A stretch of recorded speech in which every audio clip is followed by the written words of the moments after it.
Fala galera, tudo bom? Tudo bem com vocês? Como é que vocês estão? Quanto tempo, né, que não fazemos uma live aqui no Instagram. E essa live que posteriormente vai ser postada também no nosso canal no YouTube, canal do Cenoura. Então nesse momento aí o Instagram tá avisando para vocês, né, que a gente está fazendo a live. Vou esperar um pouco o pessoal ir conectando, tô vendo aí o pessoal conectando. Sejam bem-vindos. Fala Rodrigo, tudo bom? Beleza? Pessoal que está entrando aí, seja todo muito bem-vindo.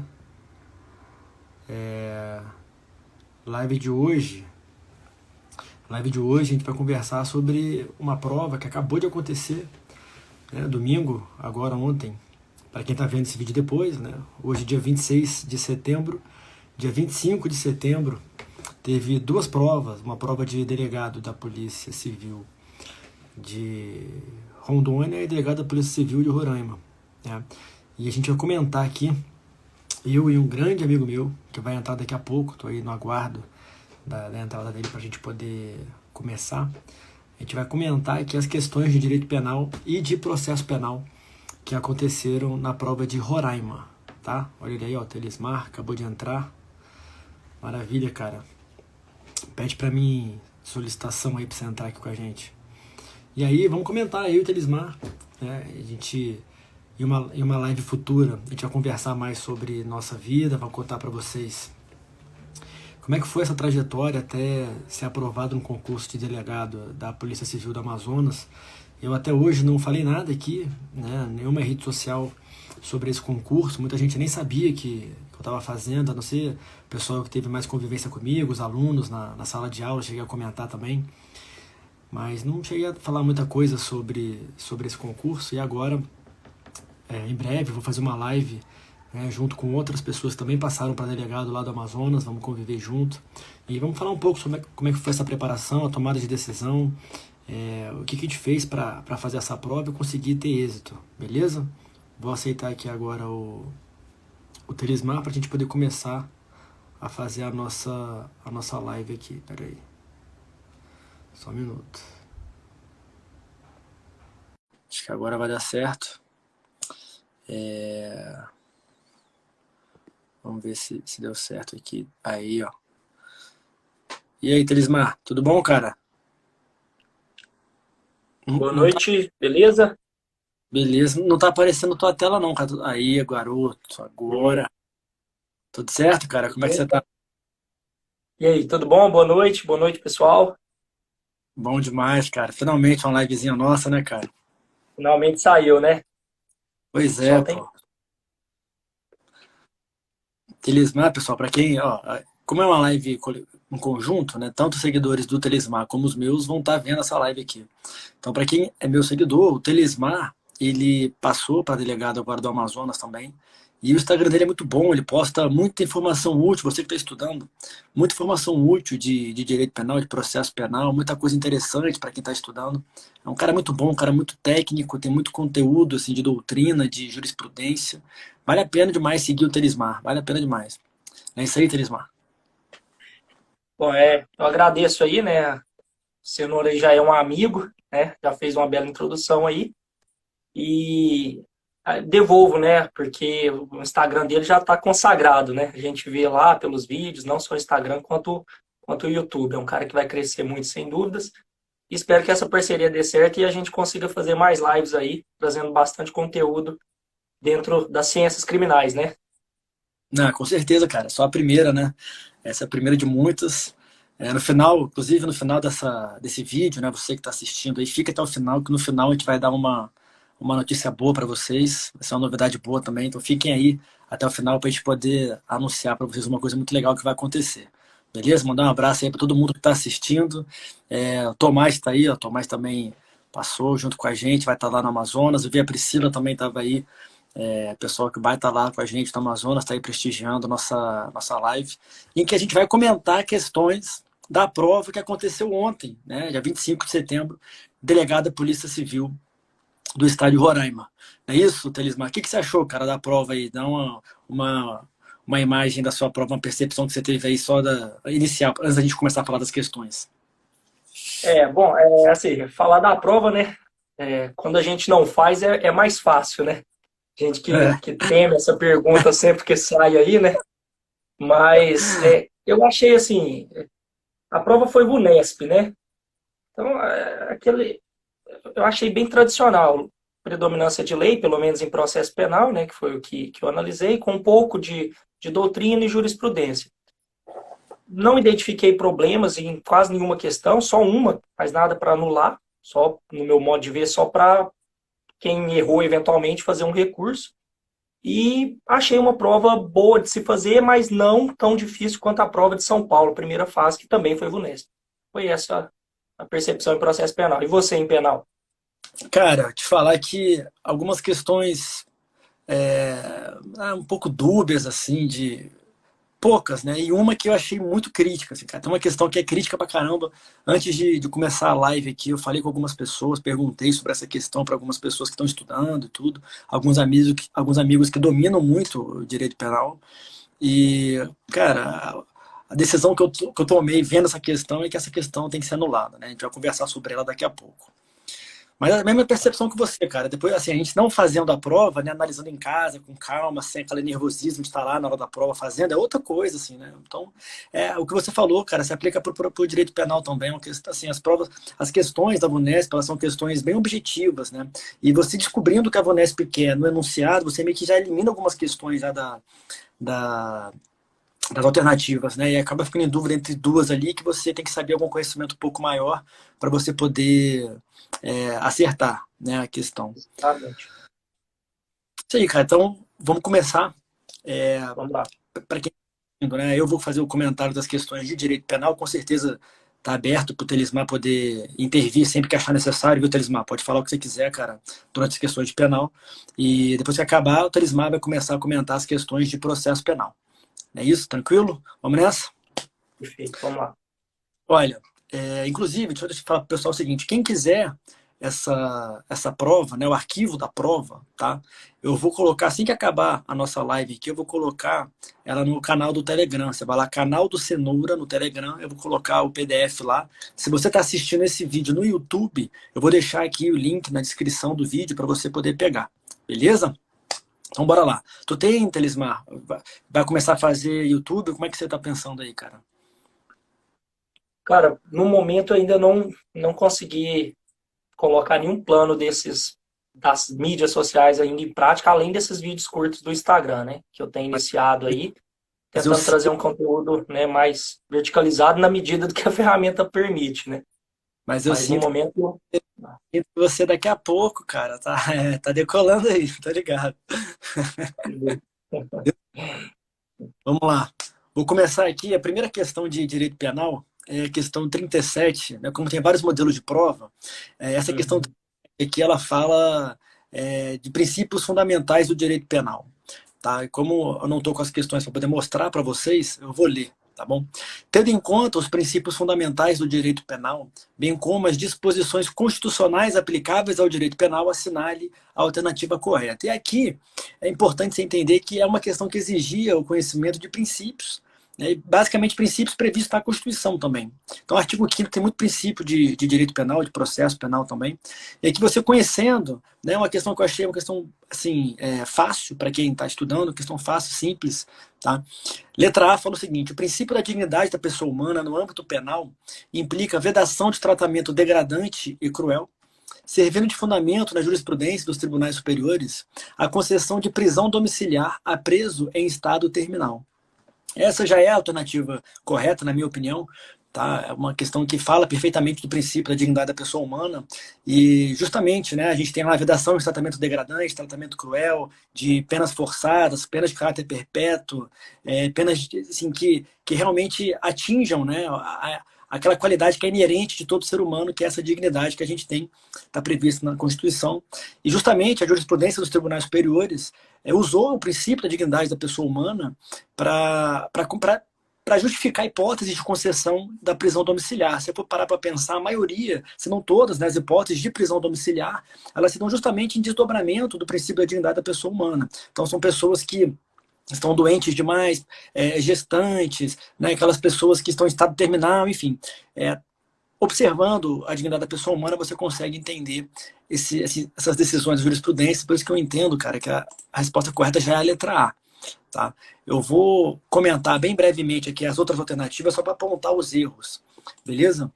Ó, letra B fala o seguinte: em vista da reserva legal, vertente do princípio da legalidade, medida provisória, lei complementar, leis delegadas, resoluções e decretos não podem tratar de temática penal. É uma questão que tem que tomar cuidado, porque se você for analisar direito constitucional, por exemplo, lá fala que não pode ter medida provisória sobre o direito penal. Mas quando a gente estuda o direito penal, né, mais especificamente a reserva legal, a gente entende que esse princípio da reserva legal é um princípio absoluto em relação a normas incriminadoras. Então, normas penais incriminadoras, elas só podem estar previstas por meio de lei em sentido estrito. Já as normas não incriminadoras, elas podem vir por meio de medida provisória, por exemplo, né, igual está na questão ali. Então, a gente dá uma relativizada nesse princípio da reserva legal quando se fala em direito penal não incriminador. Então, essa questão aqui ela está errada em razão disso. Tá? Letra C, o princípio do bis in idem veda que se utilize reincidência como agravante da pena. E isso aí o Supremo Tribunal Federal já se manifestou com relação à reincidência, ele não considera a reincidência como uma agravante. Tá? A reincidência ela é fundamentada no princípio da individualização da pena. Não vou me aprofundar aqui para falar desse tema de reincidência, porque a gente fica aqui a noite inteira, mas é uma decisão muito legal do STF, ele explica muito bem o motivo pelo qual há necessidade de se punir de maneira diferente aquela pessoa que está cometendo um crime pela segunda vez. Tá bom? Letra D, a aplicação do princípio da insignificância pela jurisprudência dispensa, prescinde, dispensa de qualquer valoração pessoal do agente, bastando a inexpressividade da lesividade da conduta. A questão está errada, porque não prescinde, não dispensa. É fundamental essa valoração pessoal do agente, as condições da vítima, as condições do próprio agente, se ele sabe o que ele está fazendo, enfim. E a letra E, o princípio da intranscendência da pena, veda que se atribua punição com fulcro exclusivo em questões pessoais do autor, dissociada da prática de um fato típico, ilícito e culpável. O princípio, ele confundiu, essa alternativa confundiu o princípio da intranscendência da pena, que nada mais é que aquele princípio, cara, em que a pena não pode ultrapassar a pessoa do condenado. Isso é o que diz o princípio da intranscendência. Isso que a gente fala que não pode usar questões pessoais do autor para punir o autor, exclusivamente questões pessoais, está relacionado ao direito penal do autor, diz mais respeito ao princípio que veda a aplicação desse direito penal do autor. A gente aplica o direito penal do fato, beleza? Então, cara, questão 37, o gabarito, não sai o gabarito da banca, deixar claro para o pessoal que está assistindo, ainda não tem o gabarito da banca, a gente está aqui dando um gabarito extraoficial, tá? Então, para mim, letra A, beleza, cara? Tudo certo? Tu concorda comigo? Perfeito. Eu só um adendo. Eu gostei muito dessa questão, porque a letra D, se a gente observar, a prova, como você disse, foi ontem, né? E ela traz esse aspecto subjetivo que exige-se para a insignificância, né? Então, quer dizer, a sexta turma do STJ recentemente, ainda esse mês, já reiterou um posicionamento dizendo expressamente o contrário do que a gente aprendeu, que a insignificância excluiria a tipicidade material do delito. Mas há ainda, claro que isso não é pacífico, não sei se eu posso dizer nenhum precedente, mas sim um julgado, mas no sentido de que, por exigir esses requisitos subjetivos também, olhar para o agente e não só para o fato, isso não poderia excluir a tipicidade, mas sim, talvez, lá no terceiro substrato do crime. Então, é um tema aí que vai ainda, como se diz aqui em Minas, do pano para a manga. Nós vamos ainda, pensa, porque para nós, hoje é pacífico, que é tipicidade material, que é excluída com a insignificância. Então, uma questão nova e talvez o examinador tenha pensado nisso. Muito bom. Excelente, isso aí. Questão 38, olha só, a questão 38 trazia as escolas penais. É uma questão um pouco complicada para quem não estuda essa parte mais teórica do direito penal, essa parte mais de história do direito penal, misturada aí com criminologia e tal. A escola penal em referência, então ele dá nas alternativas várias escolas penais e começa o enunciado falando, olha, a escola penal em referência pode ser considerada o nascedouro dos princípios da proporcionalidade da sanção penal e da legalidade. Então, a primeira dica sobre essa escola. A segunda dica, para os representantes dessa escola penal, o crime é um conceito meramente jurídico. Aqui é uma dica muito importante, já para você matar que escola seria.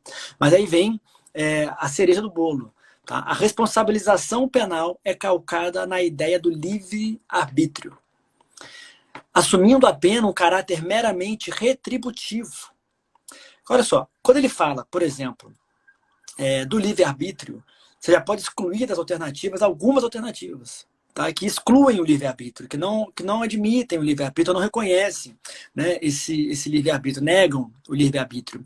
A escola técnica, né, a terceira escola nega o livre-arbítrio, letra E, nega o livre-arbítrio. A escola positivista nega o livre-arbítrio. A escola correcionalista, que está na letra B, ela usa a pena para corrigir o cidadão, tá? Não é uma pena meramente retributiva. Né? Então você vai eliminando as alternativas, sobra a alternativa C, que fala da escola clássica, que tem como principal expoente o Francesco Carrara. Tá? Pô, eu tinha separado muita coisa para falar aqui na questão 38, né? Um pouquinho de cada escola e tudo, mas acho que vai ficar um pouco longo, cara. Tem bastante coisa importante, né? Saber que a correcionalista nega o livre-arbítrio, a terceira escola nega o livre-arbítrio, a escola técnico-jurídica, né? Que tem o ROCO. Tem um monte de mnemônico, né? Eu lembro das aulas de criminologia, assim, tem um monte de mnemônico pra você lembrar quem que é os caras de cada escola, assim, e tal, né? Mas aqui, sabendo essas dicas que a banca deu sobre o nascedouro da proporcionalidade e da legalidade, sobre o crime como um conceito meramente jurídico e a responsabilização penal sendo caráter meramente retributivo e calcada no livre-arbítrio. Cara, você juntando tudo, uma dessas coisas você sabia da escola clássica, não é possível. Né? Então, ela foi dando várias dicas pro candidato que ela queria escola clássica. Então, com base em cada uma dessas dicas, você riscava uma das alternativas lá pela eliminação, mesmo se você não soubesse, e acaba sobrando a escola clássica para você. Tá? Então, para mim, 38, letra C de casa. Beleza? Escola clássica é a resposta. Quer acrescentar alguma coisa, cara? Não, só anotando aqui as dicas das escolas, porque realmente é um tema difícil. É um tema difícil, Difícil cara. não, né? Mais inicial, assim, mais sempre... didático. Mescla com criminologia também. As pessoas evitam estudar esse tema. Você percebe que eu mesmo, quando eu comecei, né, eu não estudava muito esse tema, não, né? Me aprofundava muito, cai pouco em prova, então as pessoas não costumam estudar, né? Vamos lá, 39. 39 é a questão do Mévio. Essa aqui é boa, essa aqui é muito boa. Mévio, almejando ser o único herdeiro do patrimônio dos seus pais falecidos em um acidente de carro, decide matar a irmã, que é uma criança de 11 anos de idade.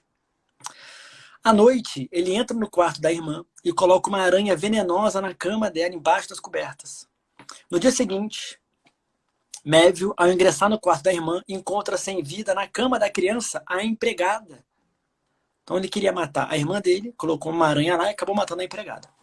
Sem que Mévio soubesse, a criança, justamente naquela noite, em razão da luz de seu quarto ter queimado, dormiu no quarto da empregada.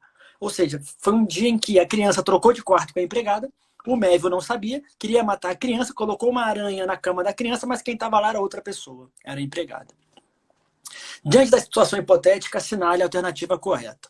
Ó, eu, quando estou fazendo prova, eu tento adivinhar, lendo o enunciado, o que vai vir na alternativa, para eu só procurar a alternativa certa. Então, nesse caso aí, o que eu vejo? Um erro sobre a pessoa. E aqui é importante você saber diferenciar o erro sobre a pessoa do erro na execução. Então, qual que é a diferença? Nos dois, ela atinge uma pessoa diferente da que eu queria. Tanto no erro sobre a pessoa, quanto no erro na execução. Então, são duas situações em que eu queria atingir uma pessoa e atingir outra pessoa. A diferença é o motivo que fez eu atingir a pessoa errada. No erro sobre a pessoa, eu representei errado a pessoa. Eu acertei a mira, por exemplo. A minha execução foi perfeita. Você vê, o caso do Mévio, a execução dele foi perfeita. Ele queria matar a criança, colocou uma aranha venenosa e conseguiu uma morte. Foi perfeita a execução dele. O único erro foi que ele achou que era uma pessoa que estava lá, mas era outra pessoa. Então o erro dele tá, eu achei que era uma pessoa, mas era outra pessoa. Tá? Imagina um caso da pessoa que mira certo, levar uma sombra, ela mira e atira na sombra, achando que é uma pessoa, mas é outra pessoa. Foi o que aconteceu aqui, o erro sobre a pessoa.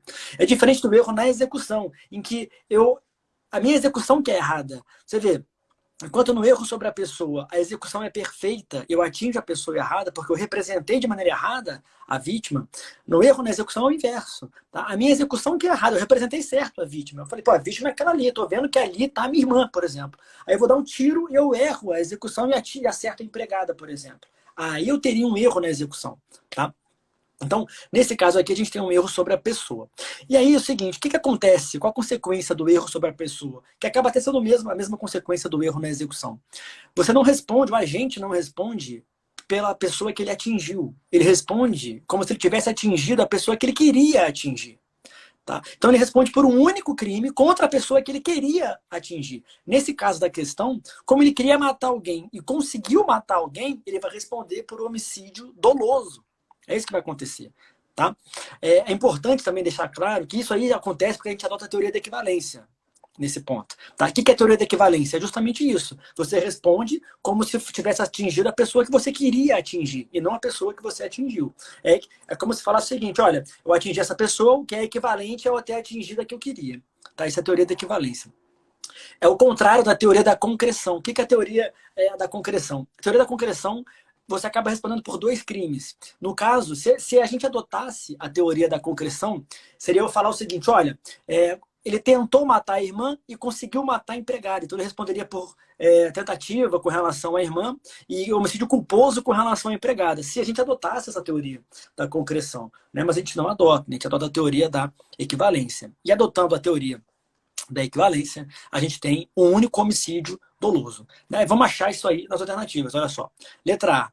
Mévio será punido por crime de homicídio doloso, praticado contra culposo, praticado contra a empregada. Então a letra A está errada, que é um homicídio doloso.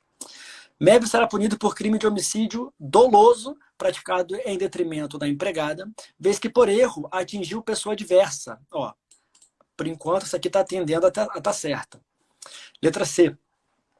Mévio será punido por dois crimes, já está errado, porque seria adotar a teoria da concreção. Né? D. Mévio será punido pelo crime de homicídio doloso, praticado em detrimento da empregada, incidindo, contudo, causa de diminuição de pena, em razão do erro contra a pessoa. O erro contra a pessoa não gera diminuição de pena, pelo amor de Deus. Tá? O erro contra a pessoa não isenta. O artigo, inclusive, começa falando, olha, o erro contra a pessoa não isenta o agente de pena. Não acontece nada. O que vai acontecer em vez de responder em razão da pessoa que você atingiu, você vai responder em razão da pessoa que você não atingiu, que você queria atingir. Então também não é a letra D. E a letra E, Mévio será punido por dois crimes, também está errado, porque não adotamos a teoria da concreção. Tá? Então tá aí resposta realmente, para mim, letra B de bola. Mévio será punido por crime de homicídio doloso em razão da empregada, uma vez que por erro atingiu pessoa adversa da que ele pretendia matar.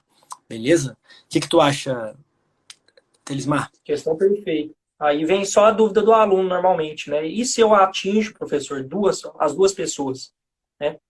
E aí o próprio código lá, salvo engano, né, vai falar que vai responder pelo concurso, né? Pelo concurso formal de crimes. Aí sim. Na forma lá dos 70, por aí vai. Isso, então, no caso da questão, se ele tivesse atingido, né? Imagina que uma estava dormindo junto com a outra lá. E ele tivesse atingido as duas com a aranha, por exemplo. Aí realmente ele responderia por dois crimes. Beleza? É isso mesmo. Show de bola, cara. O que mais? Vamos ver aqui. Ó, essa questão 40 também é questão muito boa. Até coloquei lá pro pessoal, né, no nosso grupo lá do WhatsApp, né? Pro pessoal brincar um pouco lá. Porque é uma questão boa, questão longa, mas é uma questão boa, tá? Vamos lá. Mévia e Pietra são amigas e cada uma delas tem um filho de 4 anos. As crianças estudam na mesma escola e, como Pietra estava doente, permitiu que Mévia levasse seu filho à festa de aniversário de um amiguinho comum. Logo que chegou, Mévia achou o salão de festas inadequado para crianças de 4 anos e passou a monitorar de perto a atividade das crianças. Então você vê, resumindo aqui essa história. Uma mãe virou para a outra e falou assim, olha, eu não vou poder ir no aniversário das criancinhas, você leva a minha filha? Você cuida da minha filha? Ela falou, não, cuido para você, não cuido da sua filha, pode me dar que eu levo para a festa e cuido dela. Chegou lá, ela achou um pouco ruim o salão e ficou prestando muita atenção nas crianças. Mas passado 1 hora de festa e após beber algumas taças de espumante, Mévia esqueceu que tinha levado o filho de Pietra para a festa. E justamente por achar o espaço inadequado, foi embora com o próprio filho, esquecendo, contudo, a outra criança. Então ela levou 2 crianças e foi embora só com uma, esqueceu o filho da amiga dela lá. Né? Tinha bebido umas, não, esqueceu. A criança ficou sozinha, teve um acidente lá nos brinquedos e morreu. É isso que a questão diz. Diante dessa situação hipotética e delimitando a questão, as regras relacionadas à relevância da omissão, tá? Artigo 13, parágrafo 2º do Código Penal, assinale a alternativa correta. E aí, cara, o que você acha que acontece nesse caso? Né? Ela assumiu a responsabilidade de cuidar da filha de outra pessoa. E assumir a responsabilidade a torna, né, a sua omissão se torna penalmente relevante em razão disso. Né? Então, acontecendo uma morte, né, para mim ela teria que responder por essa morte. Tá? Seria a omissão imprópria com relação à morte da criança, e ela responderia por essa morte. Então vamos ver as alternativas aqui. Letra A. Mévia, não sendo a mãe da criança, não tinha, por lei, o dever de garante, não podendo a ela se imputar a morte. Então, para mim, a letra A está errada. Porque não se imputa a morte para ela por ela ser, em razão de ser mãe ou não, mas em razão de ter assumido a responsabilidade. Tá?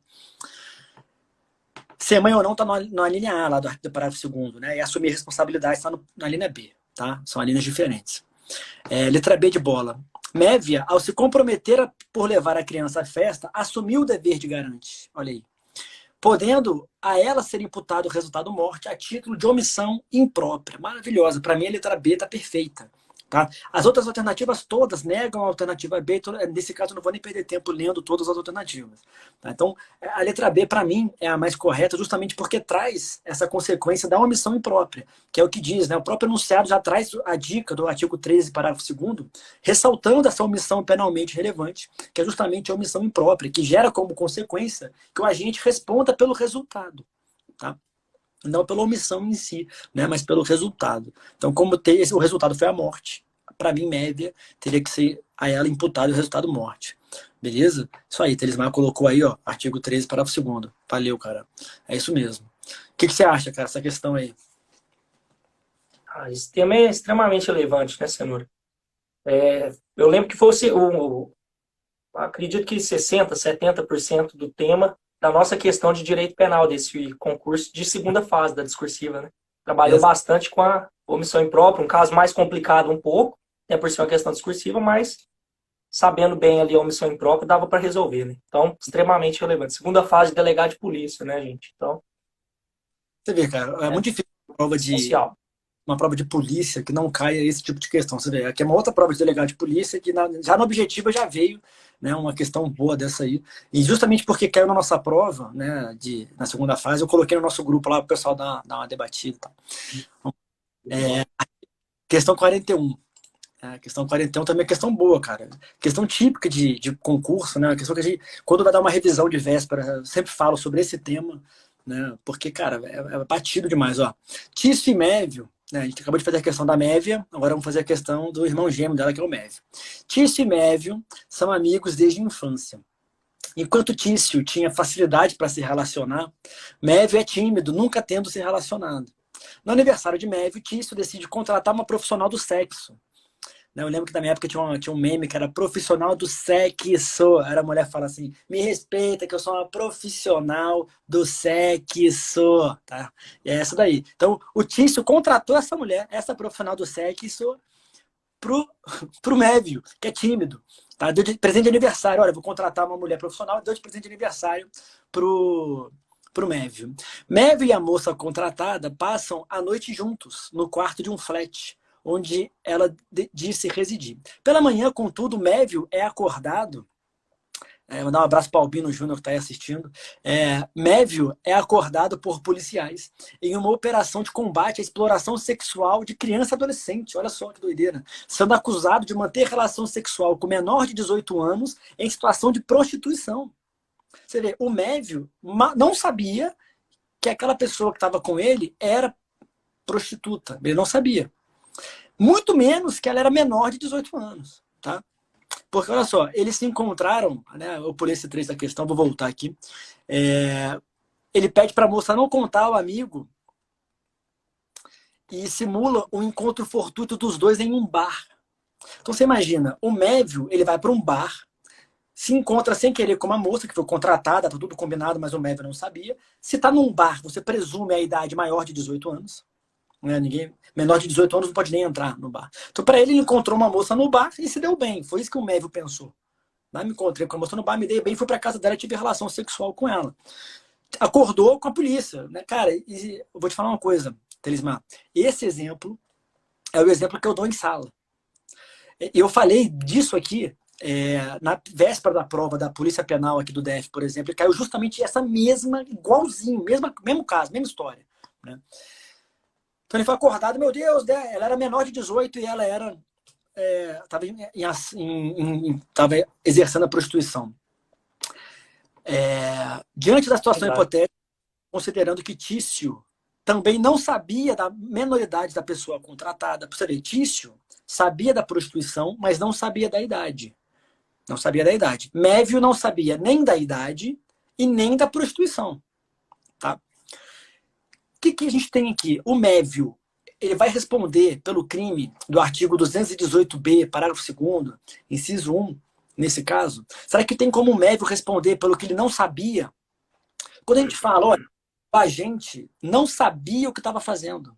Se o agente não sabia o que estava fazendo, não tem como você trazer dolo para esse camarada. Não tem como trazer dolo para ele. Né? Isso é o que a gente chama de erro de tipo. É o erro de tipo. Ele não sabia o que ele estava fazendo. Se eu não tenho, nesse caso, dolo, ele responderia na modalidade culposa. Né? Isso se fosse inexcusável. Responderia na modalidade culposa. Mas também não existe modalidade culposa aqui nesse crime. Então, o médio, coitado, ele não responde por nada. Tá? Ele não responde por nada, porque eu tenho a exclusão do fato típico em razão da ausência, né, de dolo e culpa nesse caso.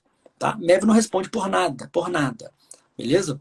E aí vem a letra A. A conduta de médio é atípica. E o que eu achei interessante é que a questão colocou várias alternativas com atipicidade, né? Mas com motivos diferentes. Ó. A conduta de médio é atípica, vez que o ato de manter relação sexual com pessoa em situação de prostituição, adulta ou menor, não é punível. Né? Está errado porque menor é punível. A conduta de médio é atípica, vez que o ato de manter relação sexual com pessoa em situação de prostituição somente é punível se a vítima for menor de 14. Está errado porque se a vítima for menor de 18, né, já é punível. Letra C. A conduta de Mévio é atípica, vez que ele desconhecia a condição de prostituição e, sobretudo, a minoridade da vítima. Maravilha, para mim tá aí, ó. Tá? Letra C, Mévio não sabia de nada, tá? Para mim tá certo. D de dado. A conduta de Mévio, embora típica, em razão do desconhecimento da condição de prostituição e minoridade, é punida a título de culpa, e aí não existe esse crime na modalidade culposa, tá bom? E letra E. A conduta de Mévio é atípica, vez desconhecer a condição de prostituição em menoridade, está repetindo a letra C, e aí ele acrescenta, mas Tício, que a contratou, incorreu no crime do artigo 218b. Só que o enunciado diz que Tício também não sabia da menoridade. Tá? Se Tício também não sabia, não tem como também Tício responder. Beleza? Então, nesse caso, nenhum dos dois responderia por esse crime. Para mim, resposta correta, a letra C de casa. Beleza, pessoal? Que o Mévio não sabia, pelo erro de tipo, a gente tem exclusão aí do fato típico. Beleza? Algo a acrescentar, meu amigo? De acordo. Vamos nessa. Questão 42.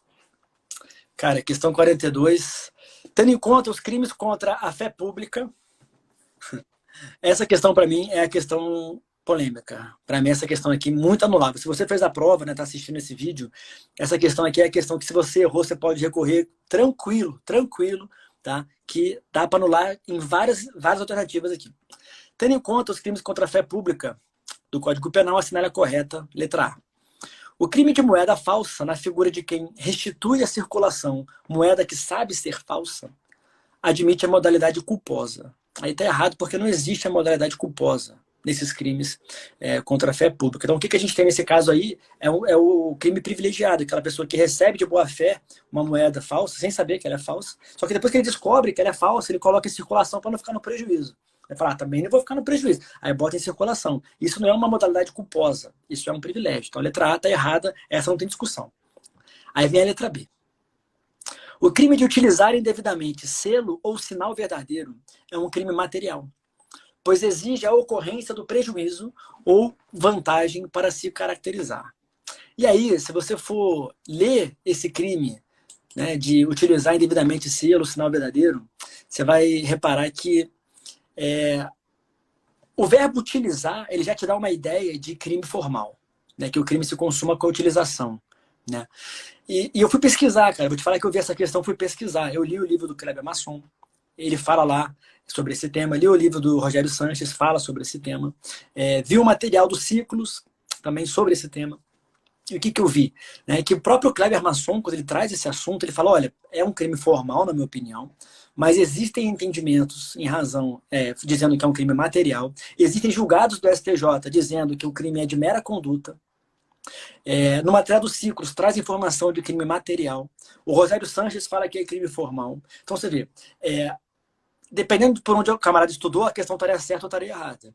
Essa alternativa é uma alternativa que pode ser usada para fins de anulação. Beleza? Eu marcaria ela como errada, porque prevalece que é formal esse crime. Tá? Mas, cara, muito tenso, muito tenso. Aí vem a letra C. Outra alternativa tensa. O agente que falsifica selo ou sinal público e usa por expressa determinação legal, incide em 2 crimes em concurso formal. E aí na hora você pensa, cara, quem falsifica e usa, a gente tem consunção. O camarada que falsificou e usou, eu vou ter a consunção. Mas para eu ter a consunção, eu preciso ter alguns elementos. Né? Por exemplo, o artigo 304 é um artigo que fala sobre o uso de documento falso, né, de coisa falsa, de moeda falsa, etc. O artigo 304, ele vai até, né, moeda não, de documento falso, ele vai do 297, ele fala, olha, se você cometeu algum dos crimes do 297 até o 300 alguma coisa, você, né, vai ter, usando, né, tá usando um dos documentos desses crimes, aí aplica a pena da falsificação. Ele deixa de fora justamente o artigo 296, que é o artigo que está previsto esse crimezinho aí, que está na alternativa C. Com isso, tem gente que entende que nesse caso, realmente, ele falsificando e usando, não entra, né, nas hipóteses de consumação. Tem gente que entende que não está explícito na questão se ele falsificou para usar, né, para a gente falar em crime meio e crime fim, por exemplo. Né? Então, é uma questão que também poderia estar errada, porque não é concurso formal, é consunção, mas tem gente que entende que está certa, né? Porque a questão não está expressa, não está específica, né? Explícita em razão da consunção. Então, é uma outra alternativa polêmica. Letra D. O crime de falsidade ideológica é crime de dolo genérico, não exigindo qualquer elemento subjetivo específico. Aí essa questão aí está tranquila, letra D, porque o crime de falsidade ideológica tem expressamente a expressãozinha, né, do elemento subjetivo específico, que é com o fim de. Tá? Então não é só um dolo que é necessário um dolo com o fim de alguma coisa, que é justamente esse elemento subjetivo específico, que a questão diz que não se exige. Então a letra D está muito errada. Tá? E aí vem a letra E, que é uma bagunça, a letra E. O crime de falso reconhecimento de firma. Aí ele bota um ponto em vírgula. Certidão ou atestado ideologicamente falso. Ou atestado falso são próprios de médicos, funcionários públicos. Cara, essa questão está muito mal escrita. Assim. Na minha opinião, não, esses crimes não são próprios de médicos. Se você for analisar todos esses crimes, não são todos crimes próprios de médicos. Né? Pô, falso reconhecimento de firma. Não é médico que faz isso. Só que não dá para interpretar, né? Eu conversei com algumas pessoas que interpretaram de uma forma que eu falei, tá vendo? A alternativa dá margem a interpretar que tá mencionando médicos só com relação aos últimos tipos que ela cita. E aí estaria certo, por exemplo. Né? Mas, enfim, então também é meio bagunçada a letra E. Então, tanto pela letra B, quanto pela letra C, quanto pela letra E, você pode recorrer. Para mim, por exemplo, todas as alternativas estão erradas. Tá? Todas estão erradas. Né? Não teria resposta. Na minha opinião, não teria resposta. Se eu fosse ter que marcar alguma coisa, eu marcaria a letra C por eliminação, assim, mas, cara, para mim tá errado demais. Para mim é consunção, para ser bem sincero. Tá? Mas eu marcaria a letra C nesse caso aí. Beleza? O que tu acha dessa questão aí, Teresmar? Muito ruim, cara. Horrorosa essa questão aí. Redação complicada, né? Muito ruim, Principalmente cara. a letra E. Pois é, cara. Eu conversei com algumas pessoas aqui falando, cara, marcaria letra E, outro fala, marcaria. Você vê, eu botei num grupo, cara, de umas pessoas que sabem muita coisa de direito penal, entendeu? E num grupo de 5 pessoas, um marcou letra E, um marcou letra C e um marcou letra B, cara. Então você vê, cara, é muito doido, né? Assim, tem muita divergência, assim, de pessoas que estão preparadas, sabe? Então você vê o nível da questão, né? É uma questão muito fácil de anular, na minha opinião. Né? Quem errou depois. Sem contar que. Pode falar. Desculpa.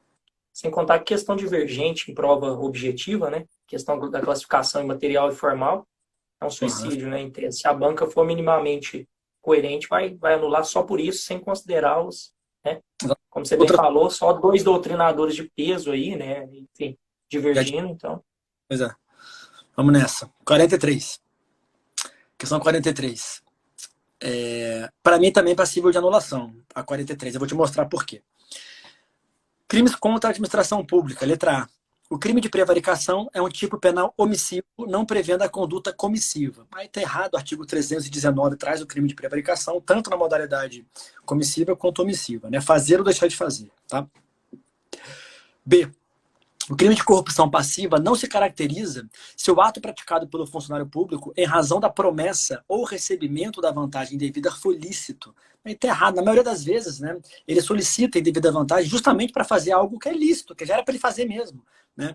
E também está errado os verbos, né, da questão, a corrupção passiva, solicitar, aceitar e receber, está ali, né, em razão da promessa, né, falando de aceitar a promessa, enfim, está errada.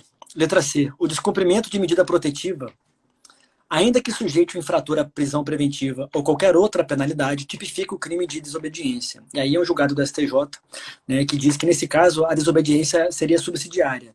Né? Como a gente já tem previsão específica para consequências do descumprimento de medida protetiva, não há caracterização do crime de desobediência nesse caso. Beleza? O que mais? Letra D. O crime de desacato, para se caracterizar, exige que a ofensa ou desrespeito a funcionário público ocorra na presença de outras pessoas, aí não tem nada a ver, né? Só exige que seja no exercício da função. Tá? E letra E seria a resposta, né? Mas olha a letra E. O crime de facilitação de contrabando ou descaminho é próprio de funcionário público. E aí, se você errou, por que você pode recorrer a essa questão? Essa questão está certa, a resposta para mim é a letra E, é menos errada. Mas qual que é o erro que eu vejo nessa questão? É que não é um crime praticado por qualquer funcionário público.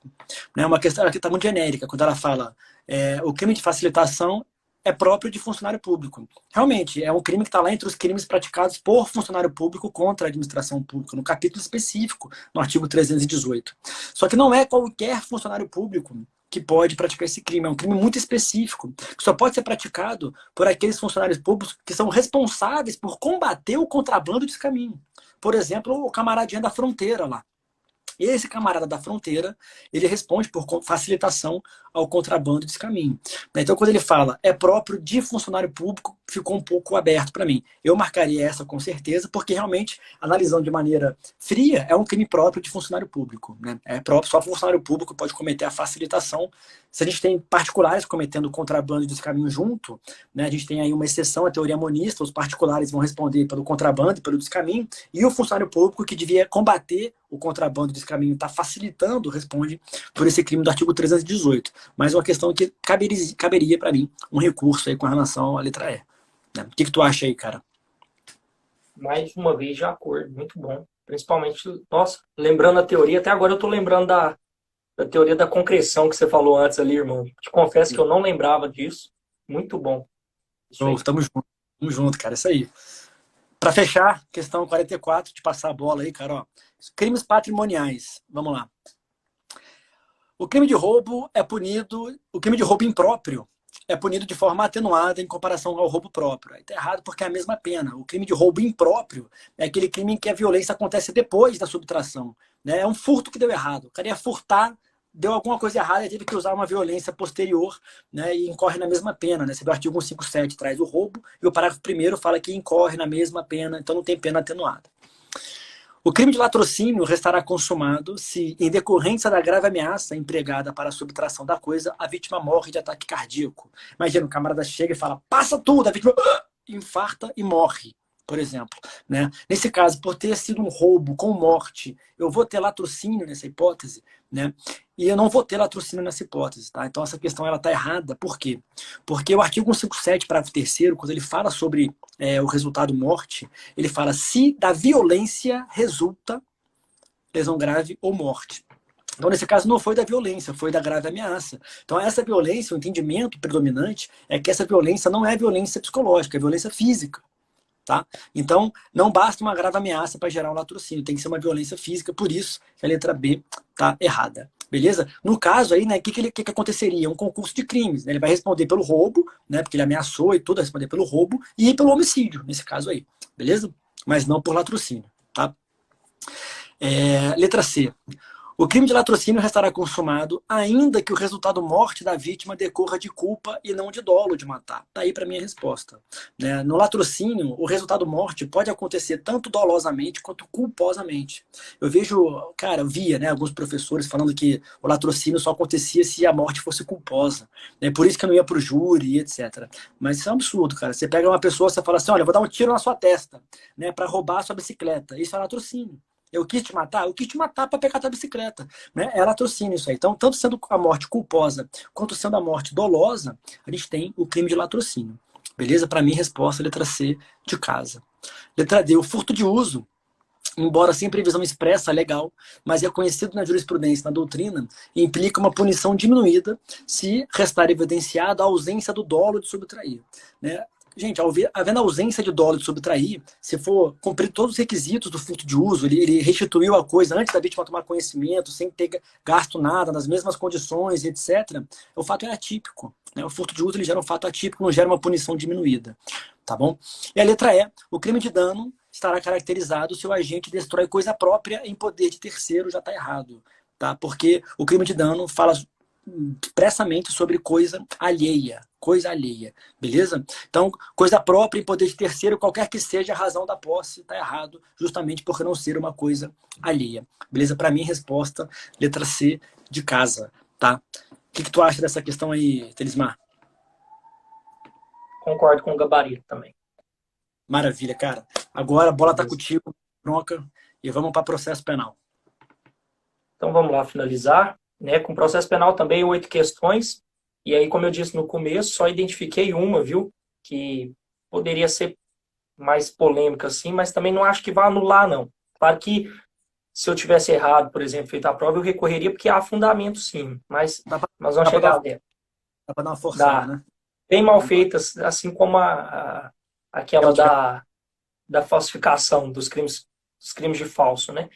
Agora, as questões de penal, comentando rapidamente, elas vieram com um enunciado bem grande, né? Assim, em geral, bem extenso, com casos. As de processo penal, nós vamos ver que não, né? Elas vieram mais objetivas. Tímida, é. Então, vamos lá. 45, vou adotar aqui o mesmo método, então, tá, Cenoura? De ler também, porque o pessoal vai ver depois, né? E às vezes não vai estar com a prova agora, enfim. Então, 45 dispõe aí sobre procedimento. O enunciado fala assim: sobre o procedimento comum ordinário, sumário e sumaríssimo, juizado especial criminal, né, especifica entre parênteses, é correto afirmar que todas também pedem a alternativa correta, tá, pessoal? Todas as questões, assim como a de penal. Então, não teve também nenhuma prova sem pegadinha, né? Incorreta, pelo menos nessas matérias. Aí, a letra A. O princípio da identidade física do juiz vigora apenas no procedimento comum ordinário. Pessoal, tá errada essa questão, por quê? Porque o artigo, eu anotei alguns dispositivos para destacar, o 397, parágrafo 2º, acumulado com 394, parágrafo 2º e 5º também do CPP, né, eles vão dizer que o procedimento comum, ordinário, que é o procedimento mais amplo que a gente tem, ele se aplica subsidiariamente a todos os procedimentos, desde que não conflite, obviamente, com eles. Né? O princípio da identidade física, né, vocês vão lembrar, é aquele princípio segundo o qual o magistrado que fez a instrução deve proferir a sentença. Isso se aplica tanto ao procedimento sumário quanto ao sumaríssimo lá dos juizados especiais. Por isso que está errada essa questão. A alternativa B, o interrogatório no procedimento do juizado especial criminal, do GCRIM, né, é o primeiro ato da instrução processual. Não vou nem terminar de ler, pessoal, porque isso está muito debatido ultimamente, né? Todas as leis, inclusive a mais famosa delas, né, a 11343 de 2006, né, que é a nossa lei de drogas, lei antitóxicos, que trazem o interrogatório como primeiro ato da instrução, como o ato que abre a instrução, né? O STJ já disse que isso deve ser lido lá à luz do quê? Da reforma, né, que operou no CPP, no artigo 400 do CPP, em 2008, né, que passou o interrogatório para o último ato da instrução. E para que isso? Para potencializar, né, o direito de defesa do imputado. Ora, você tem o direito de ser bem acusado, né? Então, você precisa conhecer toda a acusação para depois se defender. E o interrogatório, como meio de defesa que tem que ser necessariamente o ato que fecha essa instrução. Né? Então, com essa intelecção que o STJ já interpretou, né, e aqui é uma questão jurisprudencial, que não se aplica aí ao princípio da especialidade, que poderia ser oponível aí para justificar, né, que, por se tratar de um procedimento especial, né, Lei 9.099, dos juizados especiais, seria o primeiro ato. Não, né? A 9.099, assim como a lei de drogas, só reproduziu um padrão que era vigente à época. Quando esse padrão é alterado em 2008 pelo CPP, né, naturalmente, mesmo que o legislador não tenha alterado, essa interpretação tem que mudar e ir para o último ato. Então é errada essa questão. Muito boa também, mas já vem caindo bastante, né? Então não acho que seja assim um grande pega, não. Letra C. Nos procedimentos sumário e sumaríssimo, a citação do acusado dar-se-á também de forma ficta, por hora certa e edital. Essa está errada, pessoal, porque nos juizados especiais nós não temos citação por edital, né? Destaquei aqui o artigo, é o artigo 18, parágrafo 2º da Lei 9.099 de 95.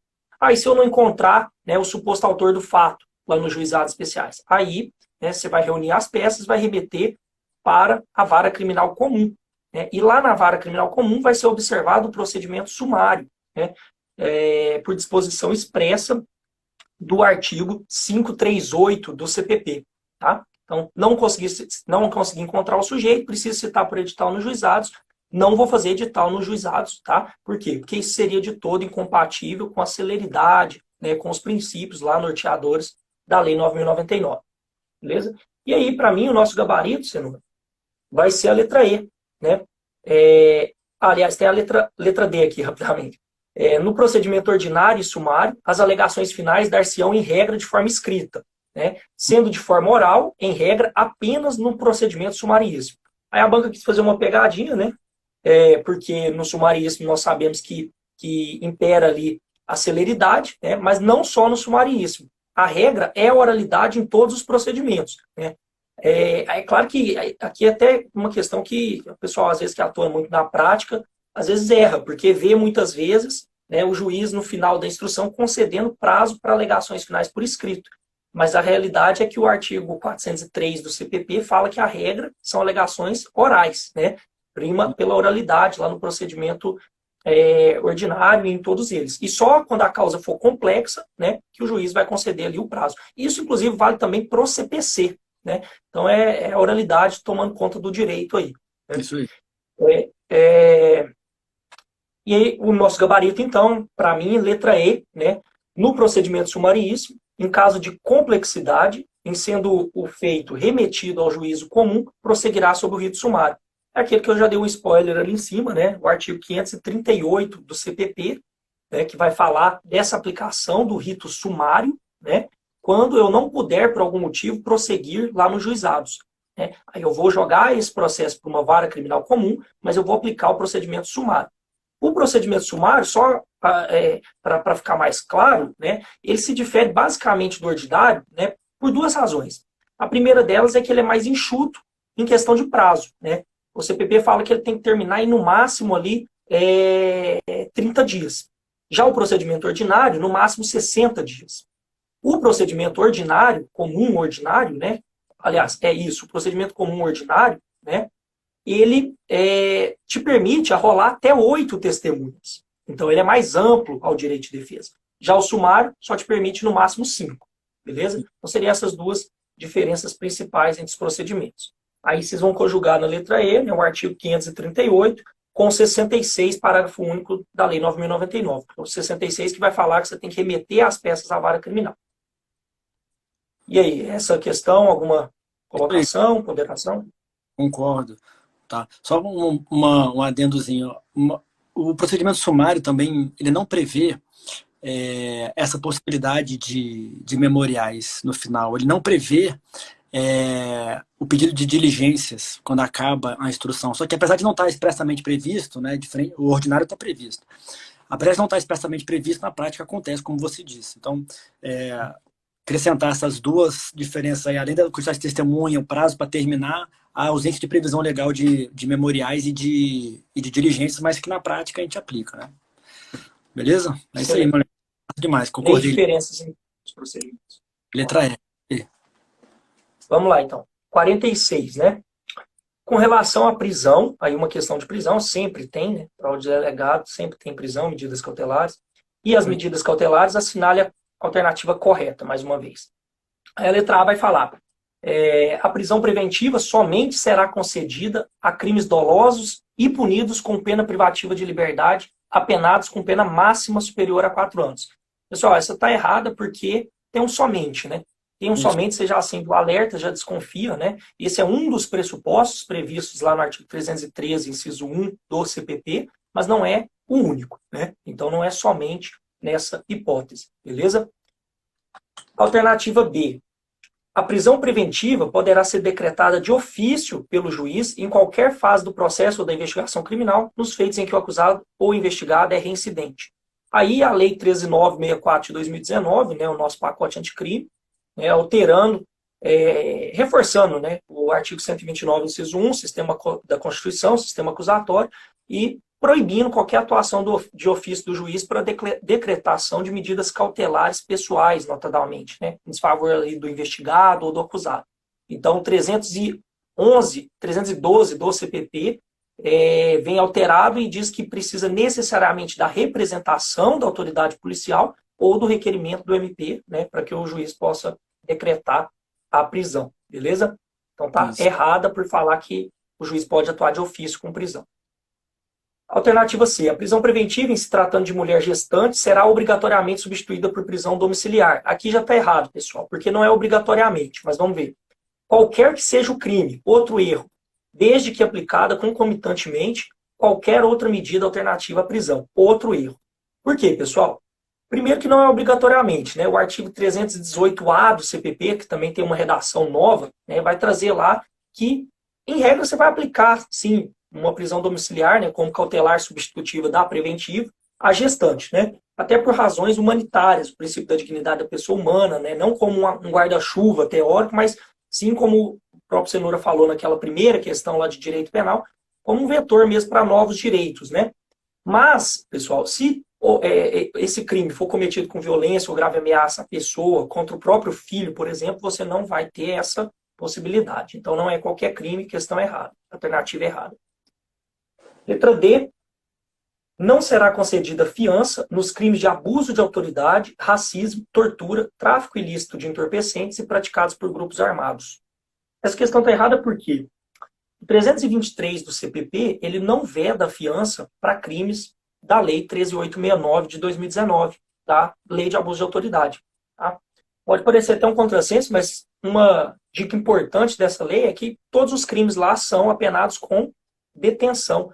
Então imagina que você vai vedar a fiança para um crime apenado com detenção. Já seria, né, uma contradição em termos, né? Um crime que dificilmente vai desafiar regime fechado. Né? Então isso vulneraria também o princípio da homogeneidade, da proporcionalidade.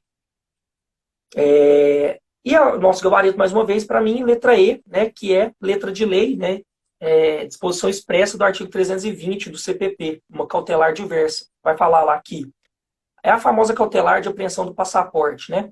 A proibição de ausentar-se do país deverá ser comunicada às autoridades encarregadas de fiscalizar a saída do território nacional e sujeito o acusado ou indiciado a proceder à entrega do passaporte em 24 horas após a intimação, né?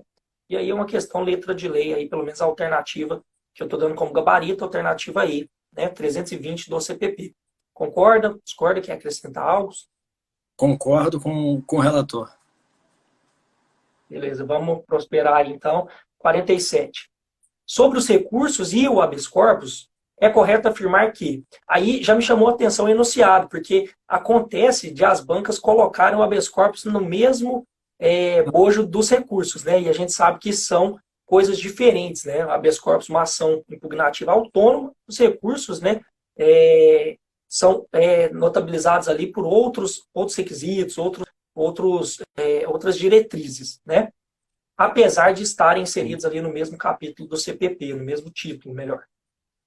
Aí a alternativa A vai dizer, os recursos, em geral, e o habeas corpus são meio de impugnação de decisões, utilizados sempre antes da preclusão, originando uma nova relação jurídica. Essa questão, eu achei ela até pesada, mas a alternativa A, ela está falsa, né, por pelo menos duas razões. Primeiro que eles não são sempre utilizados antes da preclusão, porque para o habeas corpus, né, eu posso utilizá-lo depois da preclusão. Eu posso utilizar o habeas corpus depois da perda de uma oportunidade processual.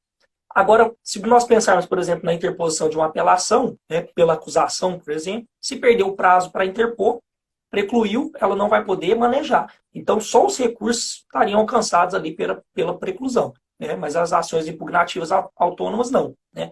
Um exemplo disso é a própria revisão criminal, que permite que eu ajuize depois da preclusão máxima, né? Depois do trânsito em julgado, né? Então, não confundir com os recursos. E não vai originar também uma nova relação jurídica, né? Aí o conceito de relação jurídica processual é bem amplo, né? Enfim, mas essa questão estaria errada aí, no meu modo de ver, pelo menos por esses dois motivos. Alternativa B. A apelação e o recurso especial são recursos de fundamentação livre, enquanto o recurso extraordinário é de fundamentação vinculada. Os recursos excepcionais, pessoal, são de fundamentação vinculada, né, que são os recursos extraordinários, recurso ao STF e o recurso especial. Então, o erro da alternativa é dizer que o recurso especial é de fundamentação livre, né? Lembrando que recursos de fundamentação livre são aqueles que a lei, né, que a grosso modo, são aqueles que a lei não prevê as hipóteses taxativas de que você pode interpor. Ao passo que os recursos de fundamentação vinculada é o contrário. A lei vai dizer ali, né, quais são essas hipóteses. Vale destacar aqui, rapidamente, que uma recente, salvo engano, a última emenda constitucional que nós tivemos, né, faz uma mudança no panorama do RESP, do recurso especial, né, e dificulta ainda mais, reforça essa vinculação do RESP, do recurso especial, para o STJ, né? E aí alguns vão dizer que é uma jurisprudência defensiva, outros vão dizer que é uma medida necessária para reduzir, né, a quantidade de recursos naquela corte, enfim, e aí nós vamos ter um intenso debate aí nos próximos anos, porque a emenda é nova. Então, a alternativa é errada por colocar o RESP na fundamentação livre. Alternativa C, né, o princípio do duplo grau de jurisdição, que consiste na possibilidade de reanálise da decisão judicial por órgão diverso e hierarquicamente superior, é expresso na Constituição Federal. Aqui está errado, pessoal, né? Questão também que derruba muita gente boa aí, né, mas por ser uma garantia constitucional, uma garantia fundamental, né, mas prevista na Convenção Americana de Direitos Humanos, por exemplo, né, artigo 8º 2H, mas não está previsto expressamente na Constituição. Tá? A doutrina apresenta que o duplo grau de jurisdição decorre ali do devido processo legal, tá? Lá no artigo 5º, inciso 54, mas não está expressamente previsto. Então, isso aí vem de interpretação. Alternativa D. O princípio da disponibilidade dos recursos não se aplica ao MP, ao Ministério Público, sendo vedado ao órgão desistir de recurso ou renunciar a qualquer recurso, embora não seja obrigado a recorrer. Só essa alternativa, 47, ela, para mim, é o gabarito, né? O princípio da disponibilidade dos recursos não se aplica ao MP, né? Porque o MP não pode desistir ali do recurso que tiver interposto, né? Mas ele não é obrigado a recorrer, porque porque o MP goza de independência funcional, né, prevista lá no 128, parágrafo 1º da Constituição, e a 2, porque o MP não é mais o promotor público, né, aquele antigo promotor público que velava só pela condenação do indivíduo, mas sim hoje vela ali por toda a normativa, por toda a vigência do sistema, né, e pode inclusive pedir absolvição, assim como pode também se contentar com a sentença e não recorrer. Vamos achar o erro da alternativa aí, né? O habeas corpus é cabível contra decisões proferidas em processo em curso por infração penal a que a pena pecuniária de multa, até uma redundância, né? Pena pecuniária de multa, né? Seja a única combinada. Essa alternativa, pessoal, a alternativa aí está errada, né? E nós temos súmula 693 do STF, né? Vai dizer que não cabe habeas corpus quando a pena de multa é a única combinada, né? Por quê? Porque não vai ter risco de prisão. A pena de multa, isso é já matéria de direito penal, mas a pena de multa é dívida de valor, né? Então, se ela for descumprida, ela vai ser executada, né, na forma lá do artigo 51, né, Cenoura, do Código Penal. Exatamente. 48, para a gente finalizar, chegando ao fim aí, né? 48, sobre as provas, outra questão, outro tema. Se eu tivesse que destacar dois temas que sempre caem, é prisão e provas, né? Dois temas aí imprescindíveis em processo penal. Provas, que é um tema muito interessante também. Alternativa A, né? Assinale a correta. O depoimento de testemunha prestado em processo diverso, sob pena de nulidade, não pode ser utilizado como prova, ainda que tenha sido produzido em processo que figurem as mesmas partes. Essa alternativa, pessoal, está errada, né? Aí para quem quiser anotar, embargos de divergência no RESP 617.428. O STJ decidiu que você pode utilizar como prova emprestada mesmo quando não tiver as mesmas partes, tá? E não é sobre pena de nulidade aí. O que pode ocorrer, né, você pode utilizar a prova emprestada. Então, eu colhi o depoimento de uma testemunha em um processo, nada impede que eu traslade essa prova para outro, né? O que pode ocorrer ali é uma maior ou menor valoração pelo juiz, beleza? Ainda que eu tenha partes diversas. Então, isso foi decidido já pela Corte Especial nesses embargos de divergência que eu mencionei. Então, é um entendimento pacífico, né? Corte Especial do STJ. O Código de Processo Penal Brasileiro, a alternativa B, né, adota o sistema de prova legal ou prova tarifada, já que determinadas provas são de valor absoluto, não podendo ser desconsideradas pelo magistrado. Essa, né, questão clássica também, doutrinária, mas está errada, né? O nosso artigo 155 do CPP adota o sistema do convencimento motivado, né, o livre convencimento motivado para alguns, persuasão racional, e não essa certeza moral do legislador, que é sinônimo aí de prova tarifada, né? Onde já foi adotado, por exemplo, quando se tinha a confissão como a rainha das provas. Não mais, né? Hoje nós adotamos a persuasão racional, por isso que está errada. Alternativa C. A prova testemunhal suprirá a ausência do exame de corpo de delito nos crimes que deixam vestígio, quando, ao tempo do fato, era impossível a realização da perícia. Verdade, pessoal. Gabarito, né? A alternativa C ali nos termos do 167 do CPP, né, que vai dizer que a prova testemunhal pode suprir, né, a falta do exame de corpo de delito quando for impossível realizar, né? Lembrando que o exame de corpo de delito normalmente é uma prova não repetível, né? E, portanto, é uma prova obrigatória. Inclusive, é uma das provas que mitigam ali a discricionariedade da autoridade policial na condução do inquérito, né? Porque o delegado de polícia vai ter que determinar o exame de corpo de delito por força da lei, que fala que ele é obrigatório quando o crime deixar vestígio. Então, letra C, nosso gabarito. 167 do CPP. Estou andando aqui. Inclusive, a doutrina que diz que essa possibilidade aí, né, essa necessidade, quando tem vestígio, por exemplo, quando há vestígio no crime, né, deixou vestígio, e há necessidade do exame pericial, que está no artigo 158, a doutrina que diz que isso é uma exceção à prova tarifada, inclusive. Isso é um exemplo de prova tarifada, né, que o legislador falou, olha, se deixar vestígio, tem que ter essa prova aqui. Se não tiver essa prova aqui, não prova mais nada, né? Não pode a confissão do acusado suprir. Se deixou vestígio, tem que ter o exame pericial, né? O furto com rompimento de obstáculo, por exemplo, que é o principal exemplo. Então, seria um resquício de prova tarifada ainda que a gente tem no ordenamento. Excelente. Uma exceção à persuasão racional, na verdade, né? Exatamente. E muito importante isso na prática, inclusive, porque eu me lembro que muitas vezes eu vejo advogados pedindo até a nulidade, né? Quando eu não tenho a realização dessa prova. Quando, na verdade, o mais técnico e melhor se você estiver na defesa, por exemplo, seria pedir a absolvição. Porque, como bem o Cenoura falou, se eu não tiver, por exemplo, num furto com obstáculo, a prova do obstáculo, né? Eu não tenho ali uma nulidade. Eu tenho, na verdade, uma ausência de materialidade daquela qualificadora, no caso do furto, né? E, portanto, meu pedido não vai ser de nulidade, mas sim de absolvição ou de desclassificação para modalidade simples, né? Então, isso é extremamente relevante. Alternativa D.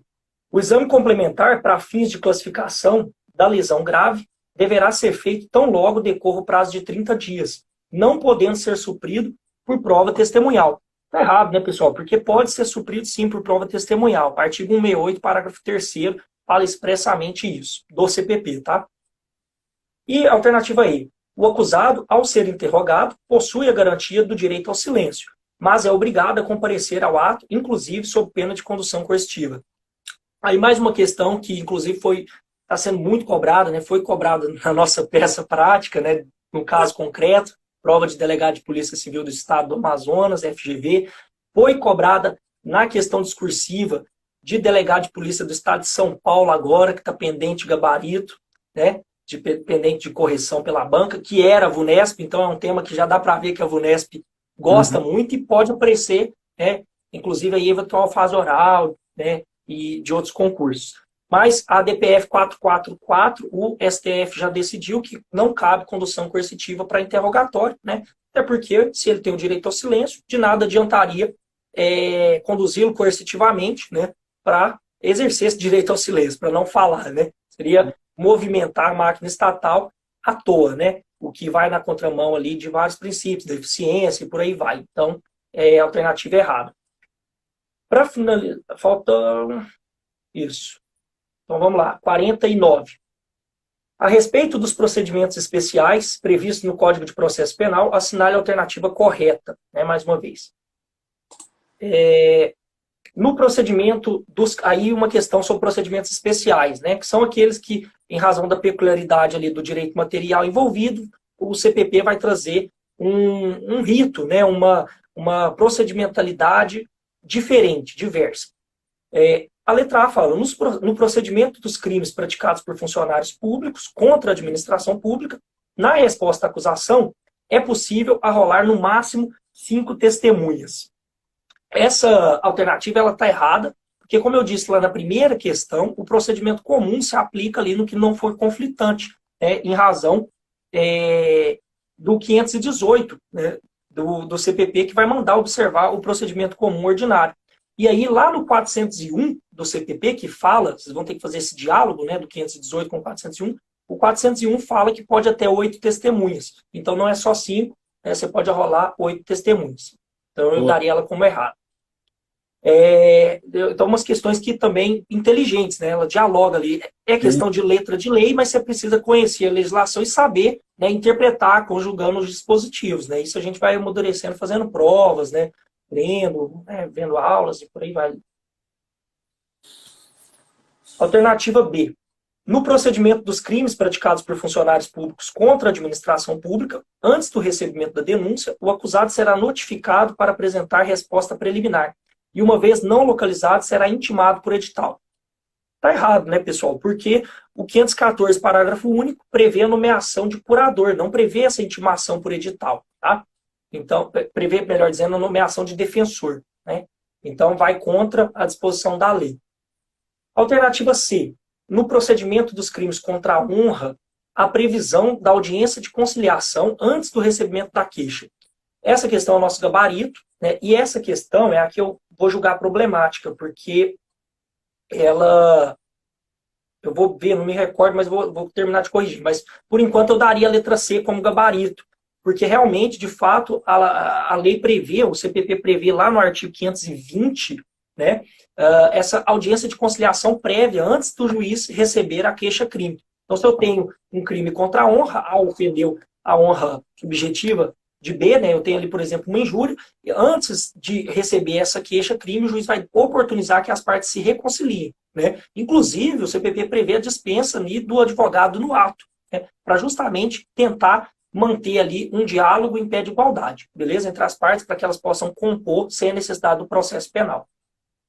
A alternativa D vai falar aqui, então essa seria o gabarito por enquanto. A alternativa D vai falar, no procedimento dos crimes contra a honra, apresentada a exceção da verdade por parte do acusado, né, o querelante será intimado para contestar, podendo arrolar até 8 testemunhas, sem prejuízo das arroladas em sede de resposta à acusação. Aqui está a questão que eu falei que eu julguei problemática. Por quê? Se nós olharmos lá no artigo 521, salvo engano, do CPP, né, nós vamos ver que lá nós não falamos sem prejuízo das arroladas em sede de resposta à acusação, mas sim sem prejuízo das arroladas na queixa-crime.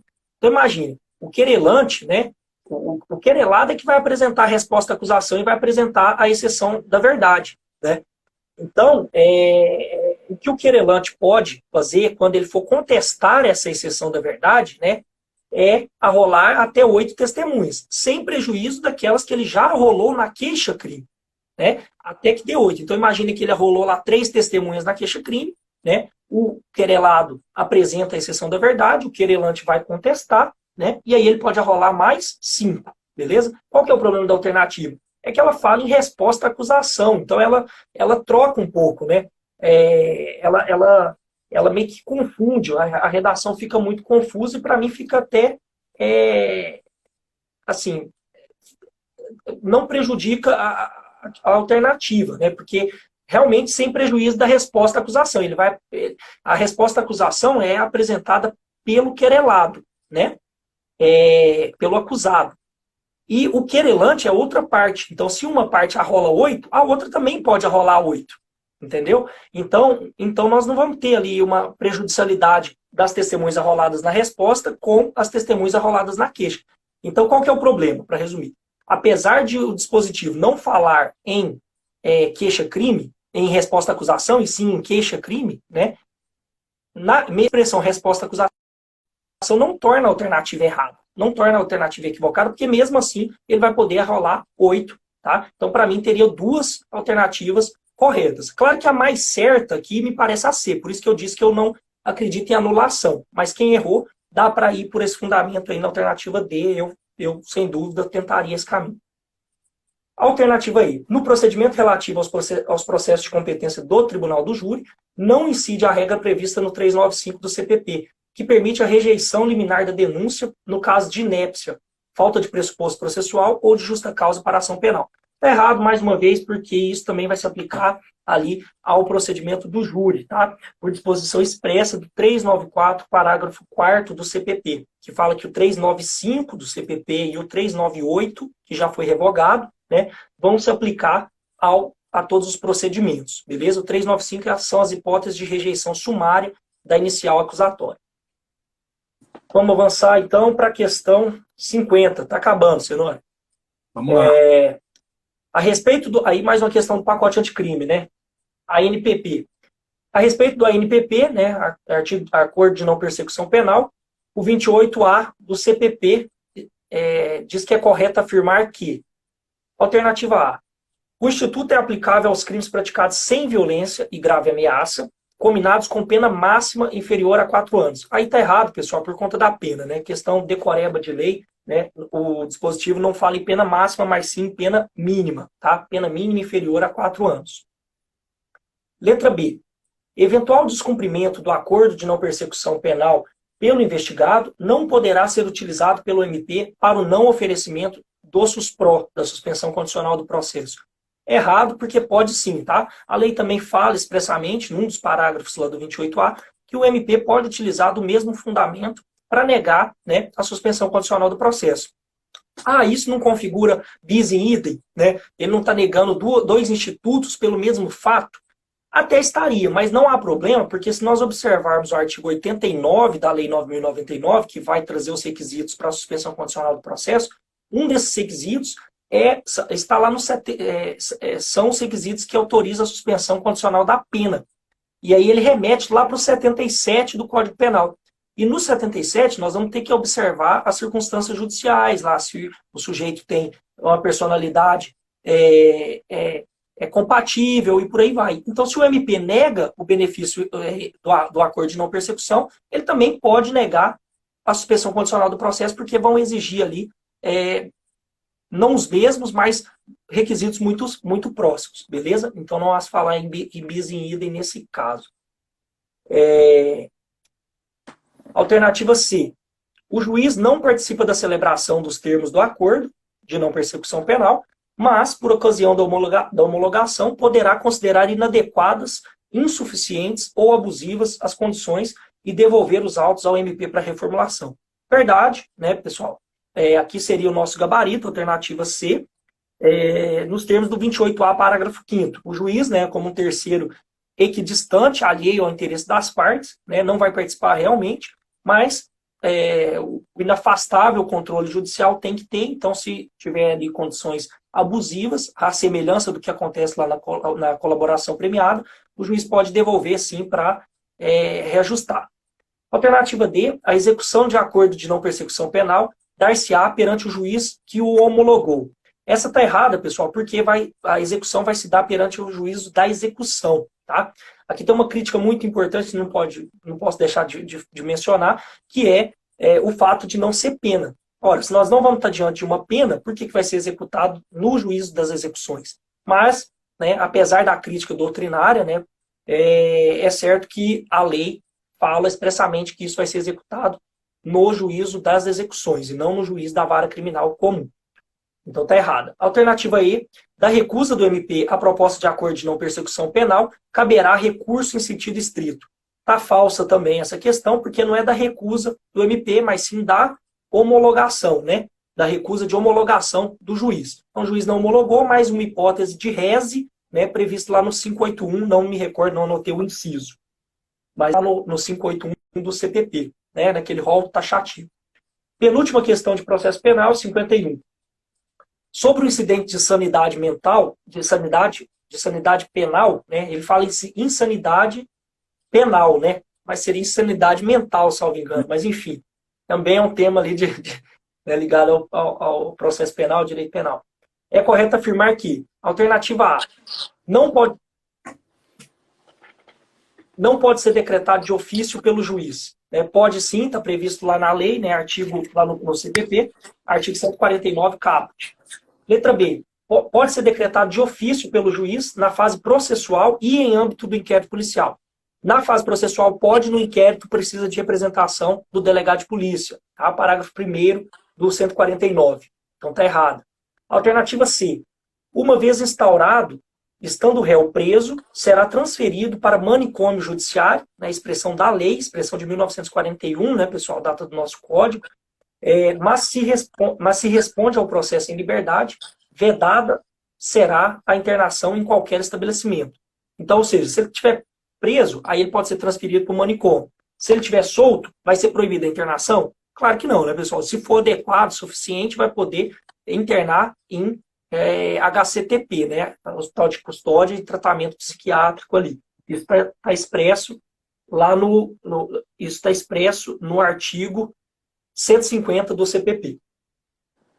Então está errada porque veda a internação em qualquer estabelecimento. A alternativa D, né, que é o nosso gabarito, vai dizer que o incidente será autuado em autos apartado, sendo apensado ao processo somente após a apresentação do laudo. Sim, então isso é ipsis literis o que está no artigo 153 do CPC. E a alternativa E, uma vez instaurado, haverá suspensão do fluxo do processo e da prescrição. O CPP prevê a suspensão do processo, mas não prevê a suspensão da prescrição, né? E aí, matéria que o nosso professor Cenoura bem ensina, né, que para suspender a prescrição, para interromper a prescrição, eu preciso de lei, porque isso é prejudicial, né? Então, não há essa previsão no CPP. Nós temos ali a crise de instância, né, onde o processo corre, aliás, onde a prescrição corre, mas o processo fica suspenso. Isso aí. Para finalizar, não estou deixando você fazer as colocações, né? Não, cara, eu estou 100% concordando, cara. Mas no final a gente já está atropelando tudo aqui. Tá ótimo, pô. 52 para finalizar. Tendo em conta as súmulas dos tribunais superiores acerca dos institutos de direito processual penal, assinale a alternativa correta, né? Mais uma vez a correta. Alternativa A citação por edital, que indica o dispositivo de lei penal, mas não transcreve a denúncia, é nula. Questão aí que vai envolver, né, todas as alternativas aqui vão envolver súmulas, né? Essa alternativa está errada porque basta a transcrição do dispositivo penal, tá? Não precisa transcrever a denúncia, não precisa transcrever no edital do que o sujeito está sendo acusado, tá? Ele vai ter a oportunidade de se defender depois. Isso está na súmula 366 do STF, beleza? Súmula 366. Então, não há que se falar em nulidade. Alternativa B, tratando-se de habeas corpus, o julgamento por tribunal colegiado é nulo se não houver prévia intimação do impetrante da pauta de julgamento, mesmo que inexista pedido expresso. Essa está errada, pessoal, tá? Porque o afastamento da súmula 431 do STF se dá só se houver pedido expresso. Se eu tiver pedido expresso da defesa, eu preciso ter intimação, tá? Por exemplo, para sustentação oral. Se eu não tiver, não precisa disso, não tem que se falar em nulidade mais uma vez. Alternativa C. Em caso de recurso exclusivo do acusado, vedada restará a imposição de medida de segurança pelo tribunal. Será que o tribunal pode impor medida de segurança né? Considerar o agente inimputável se só a defesa recorrer, né? A resposta é não. Então, essa é o nosso gabarito. Né? É o que espelha a súmula 525 do STF, tá? Então, em caso de recurso exclusivo da defesa, o tribunal não pode ali impor medida de segurança. Alternativa D, a pronúncia é causa suspensiva da prescrição, ainda que o tribunal do júri, né, venha a desclassificar o crime. Alternativa falsa, né, pessoal? A pronúncia é causa interruptiva e não suspensiva, né? Aquela diferença básica lá de interrupção que zera a contagem do prazo e suspensão que volta a contar de onde parou. E a última, derradeira aí, alternativa E, a homologação da transação penal, né, que está prevista lá no 76 da Lei 9.099, impede que o Ministério Público ofereça denúncia, ainda que o beneficiado tenha descumprido suas cláusulas. Aí tá falsa, né, pessoal? A gente sabe que nos termos da súmula vinculante, né, 35, é certo que se descumpridas as condições, retoma-se ali, desde que não haja transcorrido o prazo de prescrição, retoma-se ao Ministério Público o poder, dever ali de oferecer a denúncia, né, ou requerer, requisitar a instauração de inquérito policial ou outras diligências, né? Então, alternativa falsa. Aqui a gente fecha, então, também aí a correção de processo penal. Cara, muito bom, excelente. Mandou muito mesmo, fundamentou pra caramba aí a resolução. É impressionante, cara. Fiquei muito feliz de fazer essa live com você. Parabenizar o pessoal que assistiu a gente aí, podia estar fazendo qualquer coisa, né? E resolveu aprender um pouco de penal e processo penal também. E é isso, cara, né? Deixa teu recado aí pra gente poder encerrar. É isso. Queria te agradecer primeiramente, né? Gostei bastante aí de fazer essa live, né? Espero que seja a primeira de muitas aí. A gente tem planos já, né, de fazer tanto sobre a trajetória, né, quanto entrar talvez em temas específicos. E vamos aprofundar esse debate aí penal, processo penal, que eu acho que pode dar certo. Agradecer ao pessoal que assistiu, né? E de antemão aqueles que assistirão, né? Lembrando que essa live, se o Cenoura conseguir salvar, vai para o canal dele no YouTube, né? Vai ficar disponível, né? E a gente aproveitou para fazer uma revisão também, né, Cenoura? Excelente, exatamente. E o melhor jeito de fixar e de aprender é sempre ensinando. E eu sou da opinião, acho que você concorda, que nós temos que estudar, né, cada tema como se fosse dar uma aula sobre ele, né? Porque assim a gente realmente otimiza, né, o nosso aprendizado e ajuda também as pessoas, né? Assim como nós já fomos ajudados e ainda somos por outros professores. Então é isso, agradeço. Tamo junto, cara. Deixar um recado pessoal aí, ó, que quinta-feira a gente vai ter uma nova live, né? 8h57. Vamos quinta-feira conversar sobre a nossa trajetória, como é que a gente fez para conseguir ser aprovado no concurso de delegado da Polícia Civil do Estado do Amazonas. Beleza, pessoal? Todo mundo convidado, então. Vamos ficando por aqui. Não é isso? Fecha a conta, então. Passa a régua. Tchau. Forte abraço, gente. Valeu. Valeu.